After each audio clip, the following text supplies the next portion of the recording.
I want to turn now to CTV's political analyst, Scott Reid. Scott, the big question, why? What's your reaction to this announcement? Well, what we see there is the spectacle of a very successful provincial politician, a premier, man who built a party, built a third-party movement in the province of Quebec, and has served as premier for 7-8 years. But nevertheless, Francois Legault must bow to the hard, unforgiving reality of math. And the math is that if he continued to lead his party would be moved into extinction. It still may face absolute ruin at the ballot box in October, but it was a certainty that it would be washed out to sea if Francois Legault insisted on running as premier and as leader of his party. That the CAQ would lose to the Parti Québécois? How come, Scott? Why has he lost support and popularity? The oldest rule in politics, time for a change.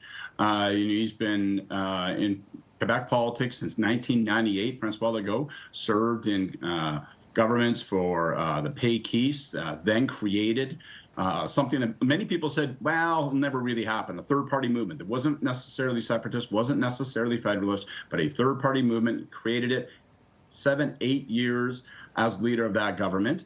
And people have grown tired. There's been fights with doctors. There's been fights over the healthcare system. There's been many challenges, and just the sheer weight and burden of incumbency. And so Legault finds after 7-8 years that people are looking for a change. And just yesterday, Marcia, there was a poll released that showed the CAQ running with Legault as leader at 11%. 11% literally could translate into 0 seats. It could be total devastation. In their stronghold of Quebec City, they were running only at 17%.